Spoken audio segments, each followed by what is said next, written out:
Dear Mama Colleen, ako po si Cherry. Meron akong kababata na itago na lang nating si Mark. Nakatalikuran lang namin ng bahay namin. Tatay niya, papa at lolo ko, magkukumpare sa inuman. Mga bata pa lang kami noon, 8 years ako at siya naman ay 11 years old. Sa tuwing sinusundo niya ang tatay niya sa bahay namin, iniirapan ko lang siya. Parang hate na hate namin ang isa't isa noon. Siyempre, mga bata pa kami. Puro kaartehan pa. Tapos kapag susunduin ko naman ang papa ko sa kanila, lagi naman po siyang nagpapapansin. Tapos, sinasabi niya sa papa ko, tuwing nasa kanila, isa sa mga anak ng papa ko, magiging asawa niya raw. 5 po kasi kaming magkakapatid at puro pa babae. Sabi nga ng papa ko, sira ulo ka. Hindi ako papayag. Puro babae yung anak ko at mga bata pa. Pinag-aral ko sa private school ang mga yon para may maganda silang kinabukasan. Yun pa nga ang biro ni Papa. Fast forward to 15 years old na ako. Lumipat na sina Mark ng bahay. Mga isang barangay lang naman po ang inilayo. Doon na kami nawala ng communication na hindi na namin nakikita ang isa't isa. Hanggang sa lumipas pa ang mga panahon, nagkaroon na kami ng kanya-kanyang karelasyon. Nagkaroon ng ka-live-in at nagka-anak na rin. Maaga kami nagkaroon pareho ng pamilya ni Mark. I was 19 years old that time. 22 naman siya.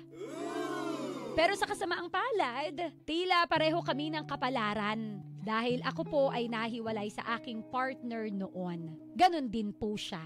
Na parang pakiramdam ko nung time na yon, hindi kaya kami ang itinadhana sa isa't isa? Pagkakataon na una, magkasing edad lang yung anak namin. Ka-birth month ko ang anak niya. At ka-birth month naman niya ang anak ko. Diba parang ang weird? Taong 2015, nag-friend request si Mark sa akin sa FB. After ko i-confirm ang request niya, nag-chat siya ng, "Hi, kamusta?" Ako naman, tapos na ako sa mga pabebeng stage na ganyan. Kaya reply ko, "Anong hi? May anak na ako at may asawa." Pero sa totoo, wala na akong asawa nga that time. Sinabi ko lang yon para tigilan ako. Pero instead na tigilan ako, lalo po siyang mas naging makulit. Palagi niya akong pinupuntahan sa lugar namin. Tumatambay malapit sa amin para raw makasilay sa akin. So eto naman ako, kinilig. At dahil nga sa pagiging makulit niya, May 6, 2016, naging kami na. Mama Colleen, naging maayos kami bilang magjowa hanggang sa nag-decide na kami na mag-live-in the next year, 2017. Sa pagsasama namin sa iisang bubong, doon na namin mas nakikilala ang ugali ng bawat isa. May regular work ako as barista at cashier noon.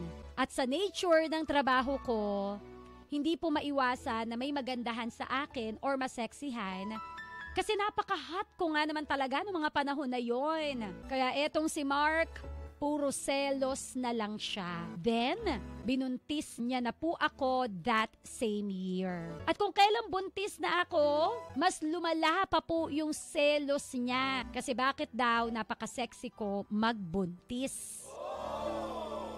Ang liit tapos wala pang kamot at pinaparatangan pa niya akong bakit daw ang hilig kong magpa-cute sa Facebook or magpa-sexy or magsuot ng mga damit na sexy or mag-makeup. Dahil dito, nag-decide na lang ako na umalis sa trabaho. Dahil ayoko na rin na may pinag-aawayan kami ni Mark dahil nga sa selos. Hanggang pati mga tropa niya, iniiwas niya ako kasi ayaw niya nang tinitingnan daw ako. Syempre ako, buntis ako noon, emotional. Kaya nang minsang mapuno na ako sa kanya, nakapagsalita ako ng masasakit na salita sa kanya. Ang dami na kasing bagay ako na pinalampas. Hinayaan ko siya sa gusto niya, pero dumating ako sa point na parang sakal na ako. At sa pagsasalita kong yon, kahit po na ako'y buntis, sinaktan niya ako. Nasaktan niya ako, Mama Colleen. Pero nang mahimasmasan po siya, humingi naman siya ng patawad. Nadala lang daw siya ng emosyon niya. At dala na rin daw ng trauma niya sa ex niya na niloko siya at baka ganun din daw ang gawin ko sa kanya. Pero ang naunang pananakit niya sa akin, nasundan pa ng nasundan. Hanggang sa nanganak ako, bumalik na ako ng trabaho para makaiwas sa kanya at para may panggatas ang anak naming dalawa. Pero Mama Colleen, ganun pa rin. Sa madaling salita po, 8 taon, 8 years niya na akong binubugbog, 8 years na akong nagtitiis, 6 years old na ang unang anak namin at buntis pa ako sa kasalukuyan. Oh, no! Pero alam mo yung masakit, Mama Colleen, hindi lang ang bugbog niya sa akin ang tinitiis ko. Ang masakit lang nung malaman kong yung selos at mga hinala na binibintang niya sa akin, siya pala ang may ginagawang kakaiba. Takot sa sariling multo dahil last month lang nahuli ko na may babae pala siya. Kahit buntis at medyo hirap, sinundan ko yung asawa ko kung saan siya pupunta. Doon pala sa work ng babae niya. Isang gabi bigla kong inagaw yung cellphone niya para mahuli siya that night. Pero nagalit siya hanggang sa nag-away kami at nasaktan niya na naman ako. Ilang araw walang kibuan hanggang sa isang araw inabot niya yung cellphone niya sa akin at tingnan ko raw. Habang kinakalikot ko yung cellphone niya, wala naman akong nakita. Pero hindi ako kumbinsido. Hanggang sa kinagabihan, habang tulog po siya, dahan-dahan kong kinuha ang cellphone niya. Kinalikot ko at doon ko nakita na may ginawa pala siyang ibang account. At doon ko nakita ang palitan nila ng chat ng babae niya. Kinabukasan, sinugod ko yung babae. Agad itong nakarating kay Mark. Kaya pagdating niya sa bahay, galit na galit po siya sa akin. Kaya ayun, nakatanggap ako ng mga sapak, pinagsasapak ako, inuntog-untog niya ako sa pader. Nung oras na yon, akala ko katapusan ko na, Mama Colleen. Akala ko katapusan na ng aming anak sa aking sinapupunan. Sa ginawa niyang yon, tila ba ako ay nagising sa katotohanang hindi na ako mahal ni Mark. Ang sakit lang kasi tiniis ko lahat ng pambubugbog niya sa akin. Dahil oo, mahal ko siya. Pero nitong October 13 lang, again tila ako natauhan. Tinawagan ko ang magulang niya. Finally, naglakas loob ako na sabihin ang sitwasyon ko sa anak nila. Agad naman silang sumugod sa bahay at galit na galit sila sa anak nila. Ngayon, nagdesisyon po ako, Mama Colleen, na makipaghiwalay na kay Mark. Ang tanong ko lang naman po, tama po ba ang desisyon ko na maghiwalay kami? Ang gusto niya pa ay sa kanya raw ang panganay naming anak, habang sa akin naman itong ipinagbubuntis ko ngayon. In short, happy kami sa magiging responsibilidad sa mga anak namin. Kumbaga siya na ang bahala sa panganay, ako na ang bahala sa batang nasa sinapupunan ko ngayon at wala na kaming pakialaman ng dalawa. Hindi ko alam kung tama ba ito. Muli, ako si Cherry at ito ang aking Heart to Heart with Mama Colleen. Real talk, mabilis ang sagot para sa tanong mo na tama ba ang desisyon mo na maghiwalay kayo? Pinag-iisipan pa ba yan? In-inini. O diba, pinag-iisipan pa ba yan? Kung alam mo na battered wife ka na for 8 years, tapos parang wala siyang care sa bata na ipinagbubuntis mo ngayon, kapag mainit ang ulo niya, nasasaktan ka niya. Yung dahil may sinugod ka na babae niya, sinasaktan ka pa rin niya. Oh no! Umayos ka. Umayos ka. Alam mo ang nararamdaman ko kasi dito, ang tanong mo, Kaya mo na itanong yan kasi mahal mo talaga siya. Diba?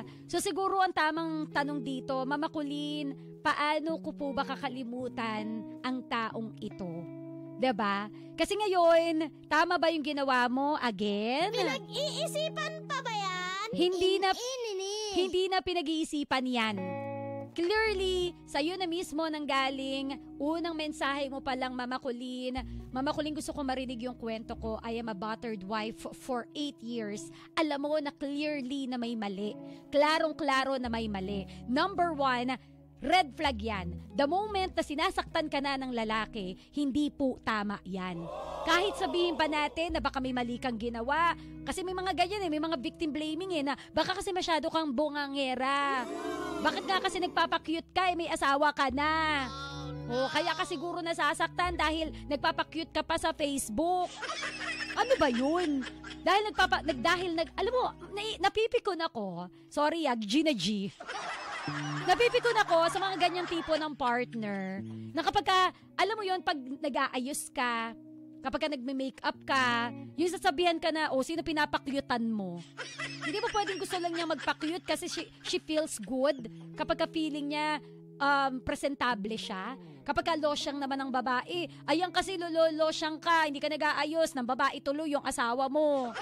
Sisi pa rin sa aming mga babae. So, saan lulugar? Diba? Number 1, ang pinaka-clear dito, malaki ang insecurity ng partner mo sa sarili niya. Hindi mo problema yon. Kasi nga, ginagawa mo na nga ang lahat, diba? Para lang ma-please siya. Number 2, klaro, kaya naman pala ganyan siya dahil may nilalanding iba. Takot nga sa kanyang multo. Diba? Sa nahuhuli ang isda, sa bibig. Kaya sa mga may ganitong klase ng partner, magtaka ka na. Kasi ako, totoo lang, kapag nasa tamang partner ka, malalaman mo kapag nasa tamang partner ka, number 1, kapag sinusuportahan ka niya. Lalo na kung itong bagay na ito ay ikasisiya mo. 'Di ba? Hindi siya kontrabido sa mga gusto mong gawin sa buhay. Hindi siya kukontra, kunwari na lang, ito example sa kwento natin ngayon, gusto niyang mag-ayos. She feels good kapag may makeup siya. She feels good kapag okay siya sa suot niya. 'Di ba? Hindi naman ibig sabihin na pag nagpaganda ka para sa ibang tao agad. Minsan ang pagpapaganda para din yan sa sarili natin, para tumaas yung self-esteem natin. Pero kung hindi mo susuportahan yung partner mo at tinitingnan mo pa ito in a negative way, ako naniniwala ako na laging nasa utak ng tao yan. 'Di ba? It's how you think. 'Di ba? Baguhin mo yung mindset mo. Pero again, kanya-kanya naman tayo ng trip. So, may mga tao lang din talaga na OA sa pagka-conservative. But again, kanya-kanya ng trip, ire-respect na lang natin, okay po? Pero sa eksena nga po ng kwento natin today, kaya naman pala ganito si Mark dahil may kalandian naman palang iba. Siya naman pala ang may ginagawang kababalaghan. Diba? Yun yung nakaka-bad trip eh. So again, ito na lang. Okay, ang tanong, tama po ba ang desisyon ko na maghiwalay kayo? Tama. Lalo kung hindi ka na tinatrato ng tama. Okay? Number 2, ang tanong mo, ang gusto niya kasing maging setup yung panganay nyo, sa kanya mapupunta. Yung bunso, nasa tiyan mo pa, yun yung sayo. Ano to, bagay? Ginawang laruan yung mga bata? Real talk lang ang mga bata, hindi po yan bagay na dapat paghatian na. Ngayon, kung menor de edad pa sa batas, ang alam ko, pag menor de edad pa ang bata, nasa poder yan ng nanay. Okay? Kapag dumating sa certain age na pwede nang magdesisyon ng bata, di yung bata yung masusunod. Pero, may proseso pa rin yan.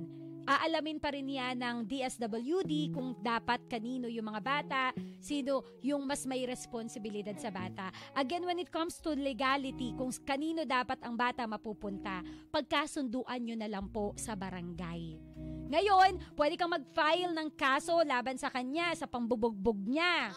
Pwede yung kasuhan ng vowsy. Kapag nakasuhan yan at napatunayan talaga na you are a battered wife for 8 years, mas magiging less yung tsansa na ibigay yung custody yung bata sa kanya.